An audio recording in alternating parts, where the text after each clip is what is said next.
बिस्मिल्लाहिर्रहमानिर्रहीम, अस्सलाम वालेकुम नाज़रीन। आप देख रहे हैं द वॉच। मैं हूं उसामा तैयब। नाज़रीन, एक्सक्लूसिव ये शो हम आपके लिए लेकर आए हैं और मैं इस वक्त मौजूद हूं अलामा साद रिजवी साहब के साथ।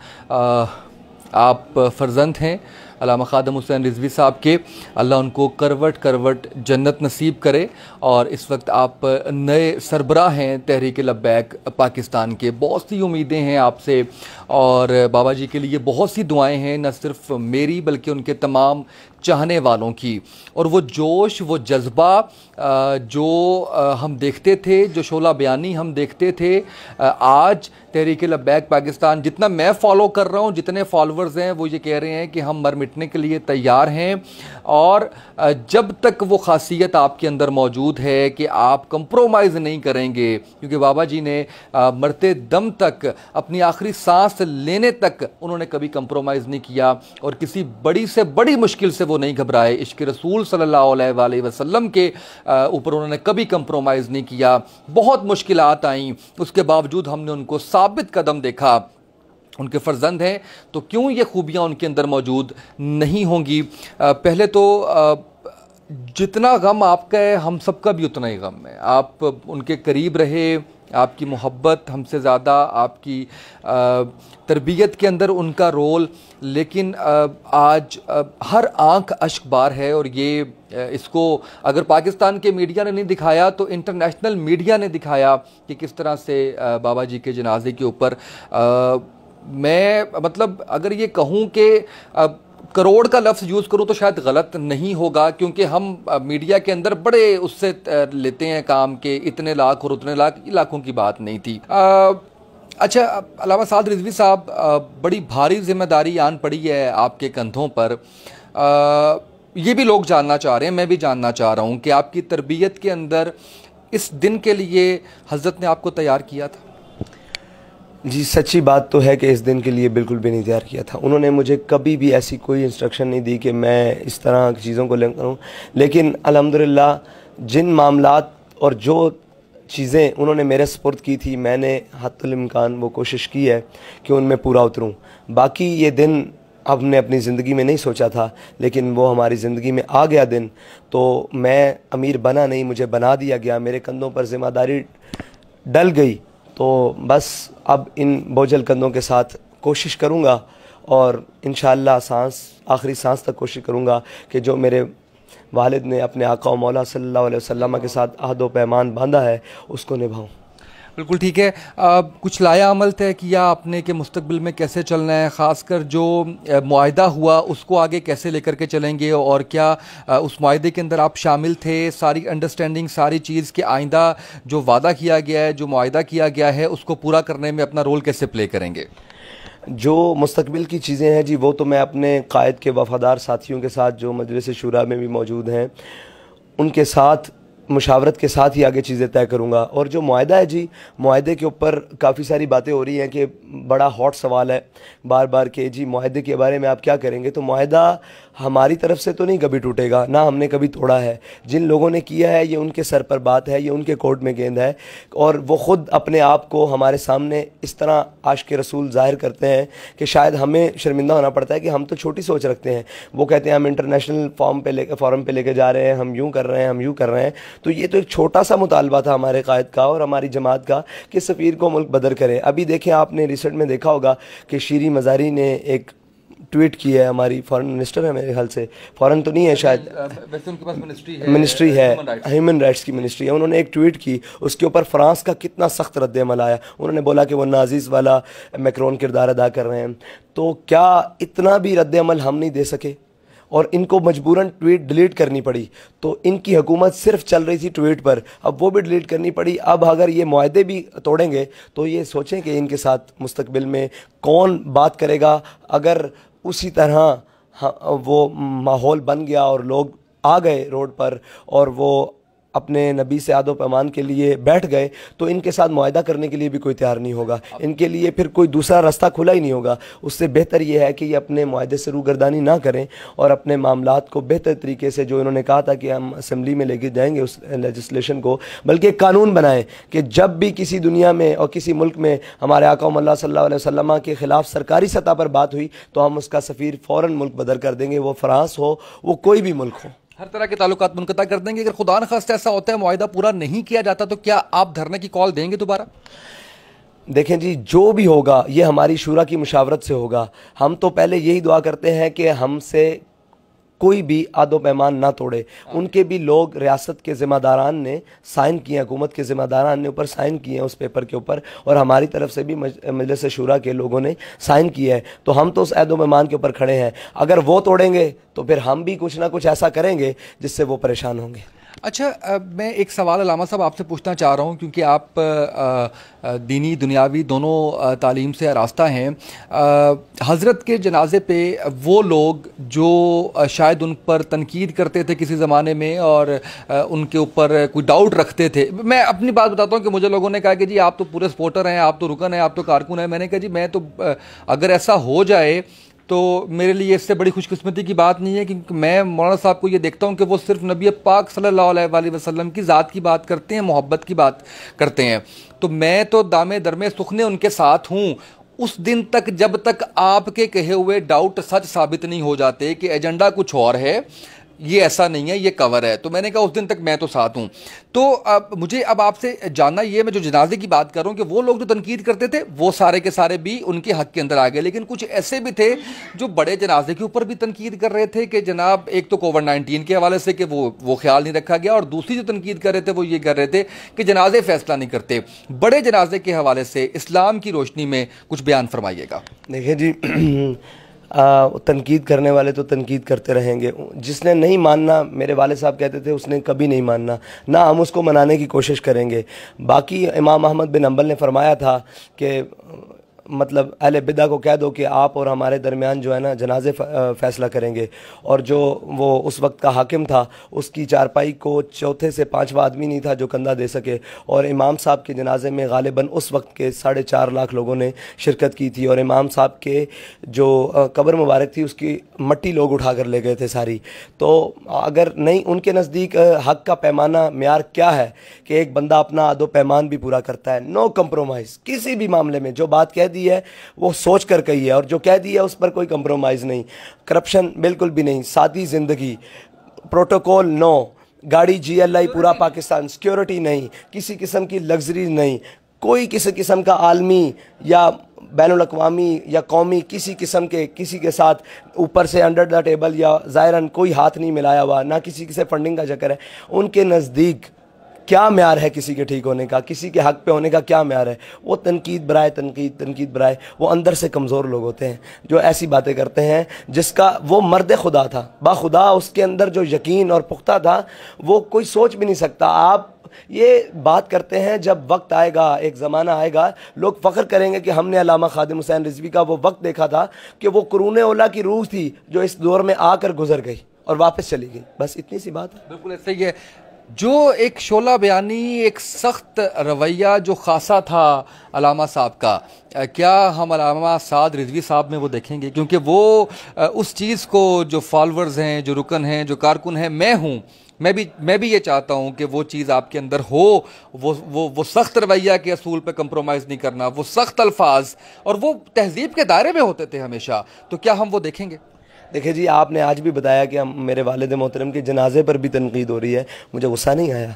लेकिन मैं जब सुनूंगा कि मेरे आका मौला सल्लल्लाहु अलैहि वसल्लम जिनके नाम पर हमें लोरियाँ दी गई, हमें बड़ा किया गया, और इसी दिन के लिए बड़ा किया गया कि जब भी कोई मुश्किल वक्त आए हुजूर के नाम पर आपने जान दे देनी है और जान ले भी लेनी है, दोनों तरबियत की गई। तो हमसे कोई ये तवक्को रखेगा कि हम नरम रवैया रखेंगे? हुजूर के नाम पर सब कुछ कुर्बान है, जो कुछ है और जो कुछ आएगा मुस्तकबिल में सब कुछ कुर्बान है।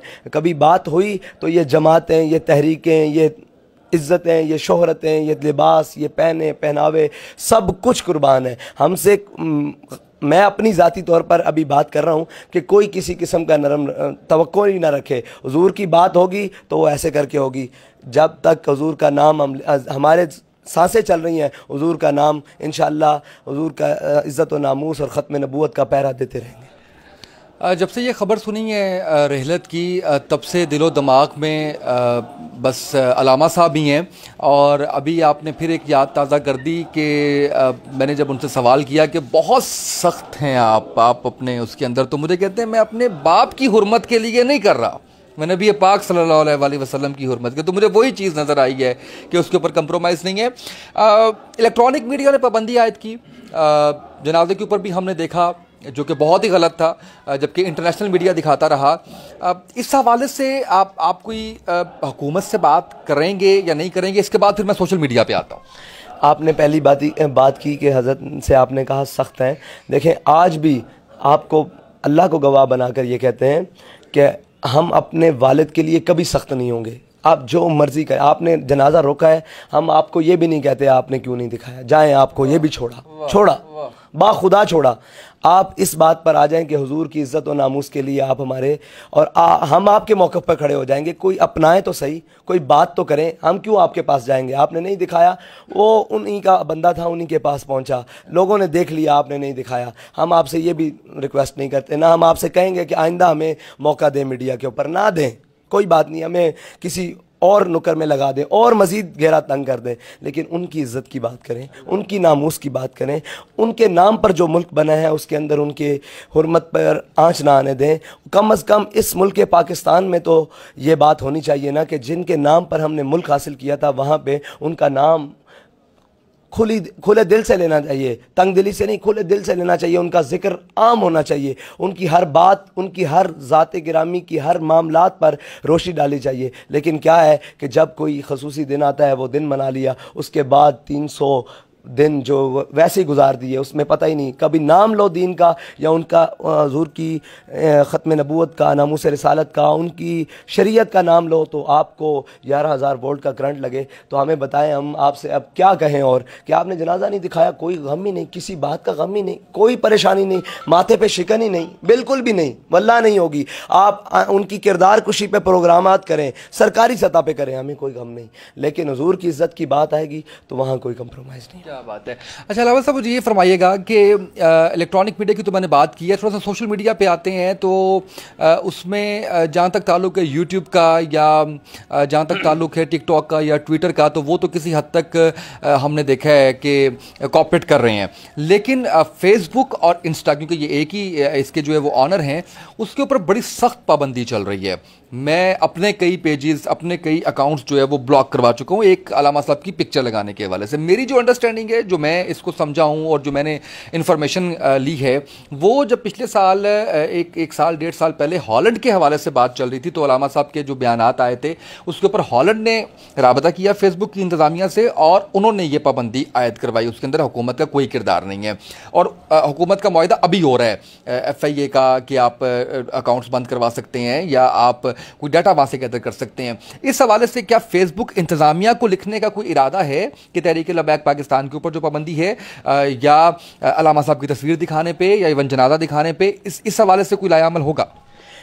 जो आपने बात की फेसबुक की पाबंदी के हवाले से, तो ये आज से नहीं है जी। जिस दिन शायद वो 23 नवंबर का दिन था या 24 नवंबर का दिन था, फैज़ाबाद में जिस दिन ऑपरेशन हुआ, उस दिन हज़रत का जो पेज था शायद गालिबन 1.4 मिलियन तक पहुंचा हुआ था, और भी तमाम पेजेस थे हमारे तहरीक के, वो जो मिलियन से ऊपर थे, वो उस दिन उड़ा दिए गए। तो उन्होंने जो मेहरबानियाँ की वो बाद में थी, सबसे पहले अपनों की मेहरबानियाँ थी अपनों ने। और जो हमारा वेरीफाइड ट्विटर अकाउंट था वो हमारी जो सस्पेंड किसने करवाया, हमारी गवर्नमेंट की तरफ से हुआ सस्पेंड। तो वो जो उन्होंने पाबंदियां लगाई वो बाद में थी, ये सिलसिला बहुत देर पहले से शुरू हो चुका था। और आपने कहा मुस्तकबिल में उनके पास जाएंगे, क्या लेने जाएंगे? भीख लेने जाएंगे कि हमें दिखाया जाए? हम पुरअमन लोग हैं, हम क्या श्योरिटी दें कि पुरअमन है? इससे ज़्यादा क्या हो कि करोड़ से ज़्यादा दुनिया, करोड़ों दुनिया इकट्ठी हुई और वो पुरअमन तरीके से अपने कायद का जनाजा पढ़ के चली गई। हम फैज़ाबाद गए, हमें मारा जाता रहा, हमने कहा ये हमारे बच्चे हैं। हम किस तरह से श्योरिटी दें? अगर ये कहा जाए कि आप ये नहीं कहोगे कि मन सब्बा नबिय्यन फ़क़्तुलूहु, गुस्ताख़ रसूल की एक सज़ा सरतन से जुदा, ये अमन तो कभी कायनात में कोई मुसलमान सोच ही नहीं सकता कि इस पर कोई अमन की बात होगी। दोनों जहान भी गर्क हो जाएं, ये फेसबुक, ट्विटर, सारा कुछ ही हमारे से ले जाएं, कोई इस बात पर हम नरम गोशा नहीं रखते, ना हम इनके पास जाएंगे। अल्लाह ताला हमारे लिए असबाब पैदा करेगा। अगर उसने हमारे कायद का पैगाम सातों बरे आज़मों में पहुंचा दिया है तो वो मालिक क्या कादिर है, हम लोगों को खुद जाके गली गली पैगाम देंगे और अल्लाह ताला हमें वो निज़ाम देगा और अपना निज़ाम देगा जिसके ज़रिए हम अपना पैगाम पहुंचाएंगे पूरी दुनिया तक। बिल्कुल ठीक है। अच्छा, वो लोग जो जिनका ताल्लुक तहरीक से नहीं है वो जानना चाह रहे हैं आपकी इस हवाले से कि इस्लामिक तालीम जो है उसके बारे में बताइएगा अपने हवाले से। और दूसरा, एक तो अलामा साहब शेखुल हदीस के ऊपर बड़ी उनकी, और वो बड़ा खूबसूरत अंदाज में बयान करते थे और इकबाल को बड़े खूबसूरत अंदाज में बयान करते थे। यही चीज़ देखने सुनने वाले आप में चाह रहे हैं, इस हवाले से हमें थोड़ा सा बताइएगा।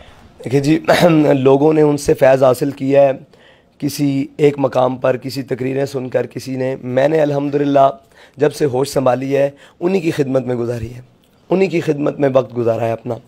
और तालीम की बात मैंने इब्तदाई तालीम हिफ्ज़ के बाद हज़रत से ही हासिल की, सरफनाव भी आपसे ही पढ़ी, बाकी असबाक मदरसों में जाता रहा, पढ़ता रहा। तो मैं हज़रत से जो भी मामलात बैठता था और करता था तो मैं पूछता था, हज़रत ये ऐसे मामलात, ये मामलात, मैंने एक दफ़ा ज़ाहिर किया कि मैं फ़लाँ यूनिवर्सिटी में पढ़ने चला जाऊँ और ये करने चला जाऊँ, तो मुझे हज़रत ने एक बात फरमाया किताबें तो दो हरफ़ी सिखाती हैं, आदमी आदमी बनाते हैं।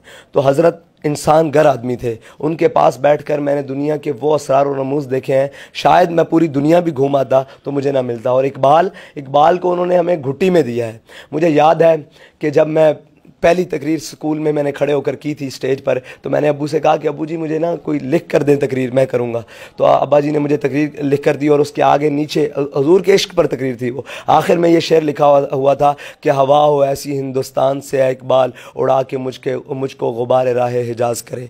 तो ये उस वक्त का, शायद मेरी उम्र उस टाइम 11 साल 12 साल थी, उस वक्त के अशार उन्होंने मुझे याद कराए। और इकबाल को तो वो सबकन पढ़ाते रहे। मेरे पास ऐप्स थी, मैं खोलता था, कोई मिसरा पढ़ता था, या आप आगे से शुरू कर देते थे या पीछे से शुरू करके और फरमाते थे इस तरह। और बाज़ औक़ात वो जो ऐप है उसके अंदर अगलात की दुरुस्तगी कराते थे कि ये इस तरह लफ्ज़ नहीं है, इस तरह। फिर मैं जब असल कुलियात फ़ारसी की, उर्दू की निकाल कर देखता था, लुग़त से देखता था, तो वो वाकई वैसे ही होते थे। तो वो सिर्फ इकबाल नहीं, मसनवी शरीफ सुनाते रहे, मतलब बोस्तान, गुलिस्तान, हमें सबकन दोनों भाइयों को उन्होंने पढ़ाई इस रमज़ान में फजर के बाद, सबकन गुलिस्तान, करीमा पढ़ाया, मतलब जो भी। और हज़रत अमीर खिसरो, उनके अशार हमें याद करवाए। उसके बाद हालांकि वो कलंदर और रिंद है शायर, हाफिज़, दीवान हाफिज़, तो वो हमें उसमें से अशार याद करवाते। बस एक ऐसी चीज़ें थी। और जो भी चीज़ आप फ़ारसी के बहुत ज़्यादा कलाम के हवाले से दिलदादा, और अरबी इबारात और अरबी कलाम, और हज़रत हसन बिन साबित के, मौला अली के अशार और सारे मामलात, ये हज़रत हमें सबकन पढ़ाते घर में, और हम सारे बहन भाइयों को। और अल्हम्दुलिल्लाह ये मैं फ़ख्र से कहता हूँ कि मेरी जो छोटी हमशीरा है उनका थोड़ा सा कुरान पाक रह गया, हम तमाम बहन भाई हाफिज़ हैं और अल्हम्दुलिल्लाह तमाम को दीन के मामलात पर भरपूर दस्तरस है माशाल्लाह। अच्छा, ये बताइएगा कि मैंने एक जगह पढ़ा कि आप इस मौरूसियत के ख़िलाफ़ थे, आप नहीं चाहते थे कि क्योंकि हज़रत जो हैं वो सरबराह हैं तो उसके बाद आप बने, लेकिन थोड़ा सा ये ख़तरा था कि शायद कोई जमात के अंदर किसी किस्म का इत्तफ़ाक़ ना हो पाए सरबराह बनने पर। इसमें कितनी हकीकत है? देखिए जी, जो हमारे सरबराह थे, सदर के बाद नायब सदर होता है ना, उन्होंने पहला नाम दिया। मैं उस मीटिंग में मौजूद था लेकिन थोड़ा लेट आया था। उन्होंने नाम दिया और उसके बाद सब ने इत्तफ़ाक़ राय की। तो मैंने उनसे कहा कि मैं ये ज़िम्मेदारी नहीं संभाल सकता, ये बहुत मुश्किल काम है, मेरे वालिद का ये काम था, आप उनके मुखलिस साथी हैं, ये आप ही ने लोगों ने चलाना है। उन्होंने कहा जी नहीं, ये आपको दे दी गई, आपने संभालना है, हमें आपसे बेहतर कोई नहीं। मैं वो जो उनके भी ख्यालात थे वो उनके थे, मैं तो इस बार अपने बारे में ये बिल्कुल उनके अल्फाज से इत्तफ़ाक़ नहीं करता। अब वो ज़िम्मेदारी मेरे ऊपर डाल दी गई है, मैं इस मौरूसियत के ख़िलाफ़ हूँ। जैसे ही जिस दिन शूरा किसी भी अमीर का या किसी भी ओहदेदार का जैसे भी ऐलान करेगी, मैं अदना हैसियत से आखिरी कारकुन के तौर पर इंशाअल्लाह तहरीक लब्बैक या रसूलुल्लाह के लिए काम करूँगा। और कभी भी ज़िंदगी में ये सोचा नहीं था, ना तमन्ना है, वल्लाह नहीं तमन्ना, बस इतनी सी बात है। ज़्यादा कस्में खानी झूठी हो जाती हैं, कोई तमन्ना नहीं है इस बात की कि हम ये कहें कि बिल्कुल भी नहीं ऐसी बात थी। उन्होंने इंतखाब कर दिया, मैंने कहा कि अमीर बना नहीं हूँ, बना दिया गया हूँ। अब उनके सामने मैं मजबूर भी हूँ कि मैं उनकी बात नहीं मानूँ, तो वो मेरे वालिद के मुखलिस साथी हैं और उन्होंने मुझे अपने ज़ोर दिलाकर बात की है। तो जब वो मुनासिब समझें, जिस वक्त मुनासिब समझें, जिसको मुनासिब समझें, वो इंतखाब करें, मैं उसकी सबसे पहले हाथ पर बैत करूँगा। बिल्कुल ठीक है। आपको इससे परवाह नहीं है दुनिया क्या सोचती है क्या नहीं सोचती, क्योंकि जिस मकसद के लिए आप हैं वो मकसद बहुत बड़ा है। ये सवाल करने का मैं उसका मकसद भी बताता हूँ कि ये सवाल क्यों कर रहा हूँ। मैंने जनाजे में बहुत से साबका MPs, बहुत से बड़े बड़े सियासतदान उनको देखा, वो अवाम के जम्मे गफ़ीर में धक्के खाते हुए जा रहे थे। मोहब्बत थी, नबी पाक सल्लल्लाहु अलैहि वसल्लम की निस्बत से मोहब्बत थी हज़रत से। किसी हकूमती शख्सियत ने आपसे ताज़ियत के लिए रब्ता किया?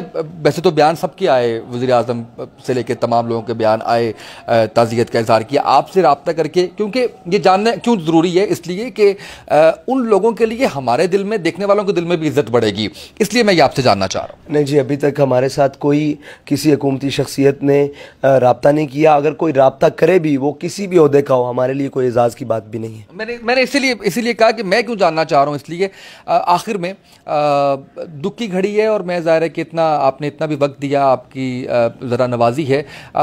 तहरीक के जो कारकुनान हैं, जो आपके साथी हैं, उनके लिए क्या पैगाम देंगे?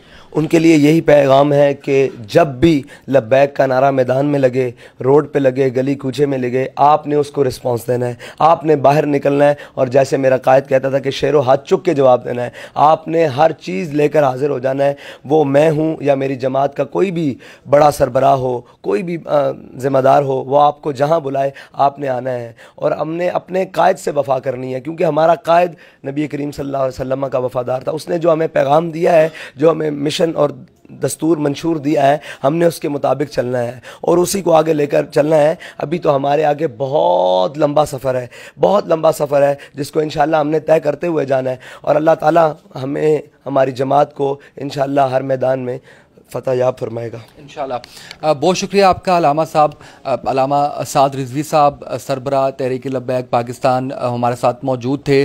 जहाँ पे दिल बहुत दुखा हुआ है और समझ में नहीं है कि ये कब चैन आएगा, कब सुकून मिलेगा हज़रत के जाने के बाद, वहाँ पर ये इत्मीनान बाकी है कि हम अलामा साहब की शक्ल में हमारे लिए तो यहाँ के दरवाज़े हज़रत की ज़िंदगी में भी हमेशा खुले रहते थे और इंशाअल्लाह आइंदा भी खुले रहेंगे। और हम दामे दरमे सुखने यहाँ पर मौजूद हैं हर तरह से कि नबी पाक सल्लल्लाहु अलैहि वसल्लम की हुर्मत के लिए अगर हम अपना खून बहा दें वो भी कुछ नहीं है, अपनी जान चली जाए वो भी कुछ नहीं है। ये इत्मीनान है कि हज़रत के जो एक मिशन है उसको आगे लेकर चलेंगे अलामा साद रिजवी साहब इंशाअल्लाह, और हम सब इनके साथ हैं इस नेक मकसद के लिए। आज के प्रोग्राम से इतना ही, इजाज़त दीजिए, अल्लाह हाफ़िज़।